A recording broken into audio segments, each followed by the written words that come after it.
Tell me your first name. Robin. And yours? Maria. How old are you, Robin? 11. Maria? 9. This is your dad. That's your mom. Mm-hmm. And I'm going to talk to both of you, because I've read your papers. I'm going to talk to you sort of privately a little bit later.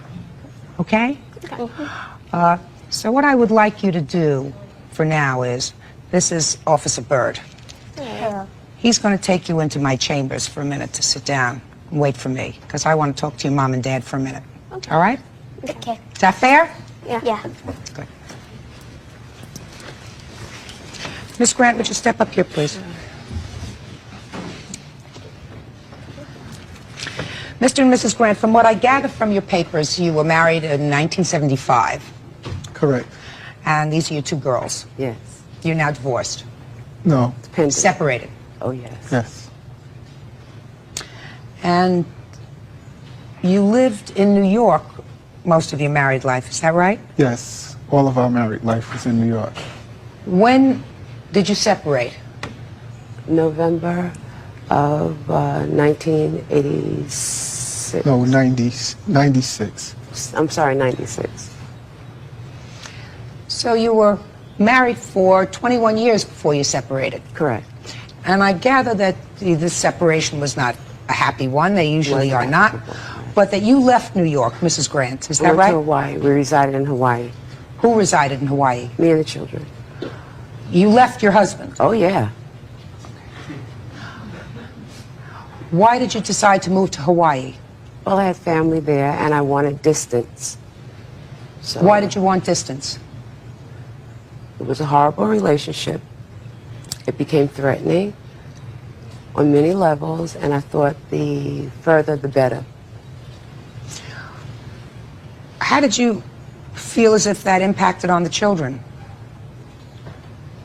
It had to be negative and positive. It was positive because it took them out of a very harmful situation. How harmful, Mrs. Grant? Very harmful.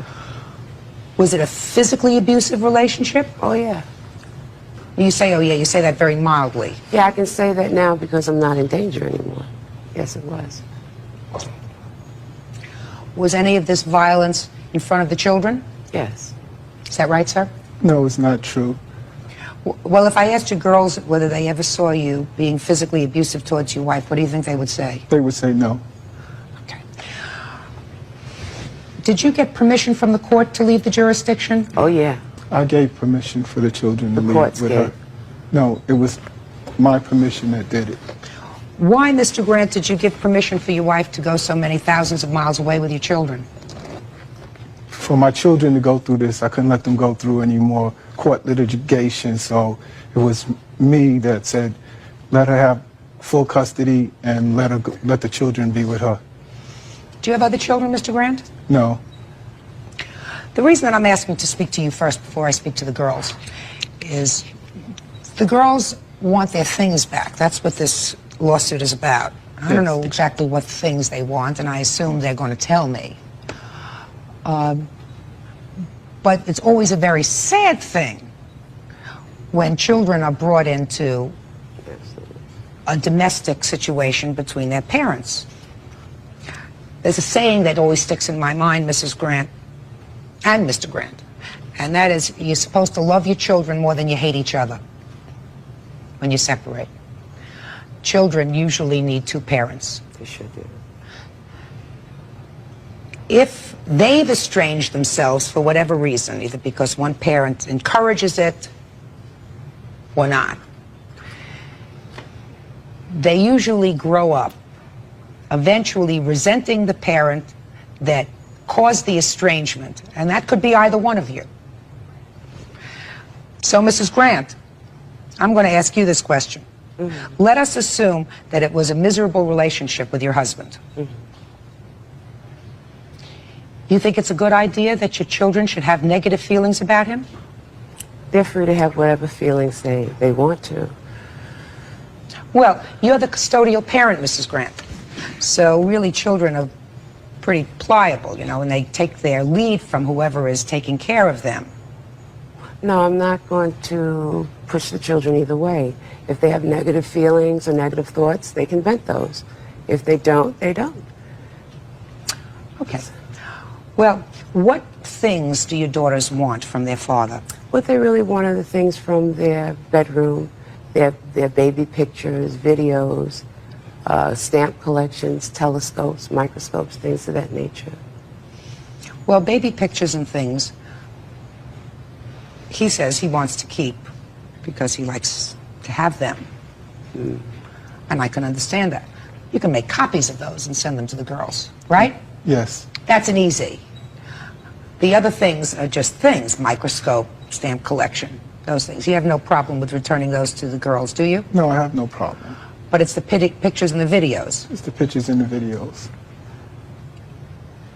And that's also, in this age of technology, you can make Also copies, duplicate. keep one for yourself, and then see that the girls get their pictures and stuff so that they also can look at times when they were little and maybe you were all a family and living happily together. All right, I would like to speak to your children. So one of the two of you have a seat. Hello, gorgeous girls. Hello. I understand you two are very bright. First of all, you're very tall. Yeah. And very lovely. Thank you. So you know who I am, and I want to find out a little bit more about you. I've just had a talk with your mom and your dad. And it's always sad when parents get a divorce. Right? Depending, I don't think it's that sad because they were arguing and everything. So it's not sad that they're not arguing anymore. To me, it was just about happy. It's about happy. Why is that? No more I don't have arguing. to go through a bunch of arguing and screaming and stuff like that. So there was a lot of that in your house. But my sense is that your mother loves you and your father loves you. You're their only children.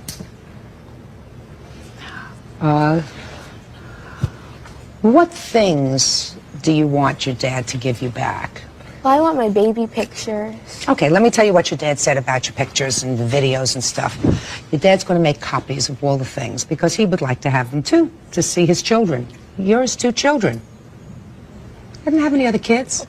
He loves you. And then you have a stamp collection. Yeah. Whose stamp collection? Both of ours. And he's going to send that back to you. That's good. And the telescope, is that what you want? Oh, yeah. And your dad said he was going to send that back to you. That's good. Okay? So let's take care of that. And our coin collection. And your coin collection. Very valuable coin collection? Well, yeah. Yeah, my mom traveled like all over the world, and she got different like kinds of dollars from different places and stuff like Yeah. that. Well, is it your mom's coin collection or yours? And she gave it to us. Us. Well, let me tell you this. It's really your mom's coin collection, if she was collecting it.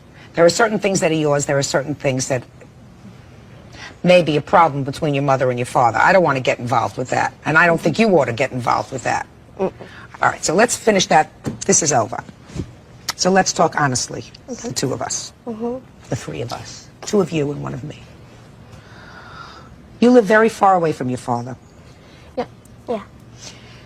Did you 2 girls ever witness any time when either of your parents put their hands on each other? Yeah. Yeah. You did? Yep. Tell me about it. Well, once my dad tried twisting my mom's arm and stuff, so I stopped it. Yes. What else? Well, sometimes you just get tussling matches sometimes. Tussling matches sometimes. The 2 of them. Yeah. And Colton's always trying to like talk over her and Yeah. stuff like you're brainwashing them and stuff. That happens. You know your mom loves you. Yeah. So does your father. I think you know that. I'm not so sure that you understand that. He really loves you. You question that? Yeah. He loves you. Well, my true feelings are that I don't really want to be around him. Why? The way he acts. Like what? You have to tell me. Okay. The way he acts is like ignorant. How?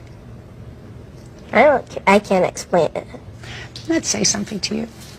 You know, the truth of the matter is, ladies, just amongst us three ladies, sometimes guys don't always do the right thing just because they're older. Sometimes parents don't do the right thing, mothers or fathers, even because they're parents. And you two gals are very smart. So in addition to being smart, you should be tolerant. Just because you're a parent doesn't make you perfect. Your father has disappointed you, right? Mm-hmm. You're supposed to not necessarily accept it and not necessarily understand it, but just say, he's my father. And I know he's made mistakes, but I'm telling you that he loves you. You're telling me. I'm telling you that he He's loves not. You're telling Is it important for you to hear it from him? No, No. because it's a lie. No, it's not. He loves you. He really loves you. Would you spend a little time with him today? No. No, I've been with him for 8 years, and that's enough. Step back up, please. May I ask her to view these, please? Ms. Grant, Your Honor? I am not condoning any act of domestic violence that may have occurred in your home. I will tell you from what I heard from the children, there was only one instance that your younger daughter told me about when your husband twisted your arm. While I'm not condoning that, we're not talking about an ongoing pattern of physical violence that the children witnessed. They did witness a lot of shouting, a lot of screaming, and a lot of mutual pushing, shoving. They're very angry with you, sir. Your girls are very angry with you. And Mrs. Grant, I'm going to make a couple of suggestions to you.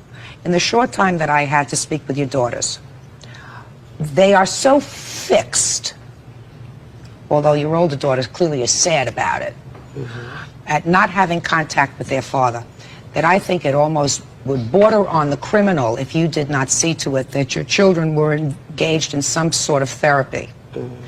Because I believe it is a tremendous mistake for children to be estranged from a non-custodial parent the way these children have been estranged from their father. Terrible mistake. But it's a mistake for girls not to want to receive mail from their father, not to want to communicate with him at all. That says something to me about the custodial parent, Mrs. Grant, because I've seen enough children of separation and divorce where there is a lot more domestic violence that goes on, and those children still want to have contact with their father. These children, for some reason, do not, and they were not able to articulate to me any really valid reason for it. So I must attribute that to things that they've heard at home. I think it's a tremendous mistake. I think in the long run you will be hurting your children and hurting them dramatically if you don't change your attitude with regard to him. He's their father. You picked him. You were married to him for 21 years. You were together for 21 years. You made 2 children. These are the only 2 children that you have.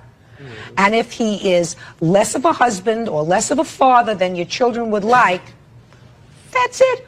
I've tried to explain to them, he still loves them. They have to feel as if he still loves them. They don't feel that way, and they must be getting that from someplace other than him. So I think you're making a big mistake if you don't encourage your children in that direction and not say to me at age 9 that you're going to let her make up her own mind what she wants to do. Okay? And I hope that Robin's anger stopped filtering over to the children. It's really her anger that have my children feeling this way. Well, I don't doubt that, sir, because I've very rarely seen children so fixed with basically what I've heard in the back without the kind of history that would suggest that that they have a good and valid reason for it. The marriage is over, it's over. Did Maria relate to you that whenever they want to speak to him that I allow them to call?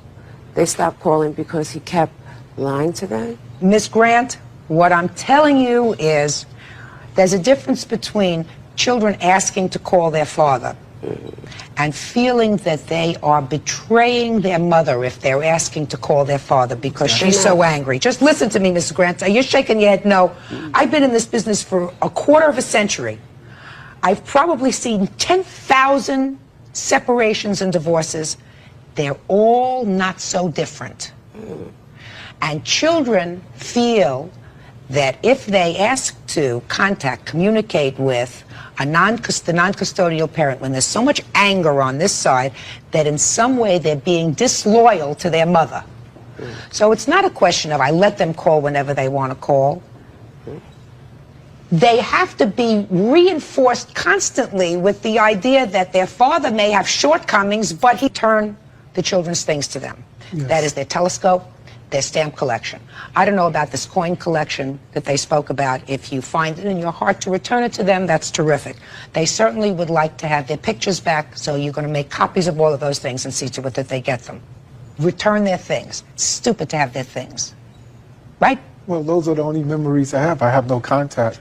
Okay. So right now. Well, but you know, you don't get warm from looking at a telescope, sir. So you have to return their things. It's important to them. So you can't be angry and also let that flow down to the children. It's a start. I don't know what will happen eventually, but Mrs. Grant, your children will not grow up as whole human beings if they do not have any contact with their father. By the time they're 20, 25 years old, it will be a void for them. And you should be protective of that. I think that you love them. It's a void now. Well, then you have to do something about it. You're their mother. You've moved them halfway across the world. So it's your responsibility to shorten that distance and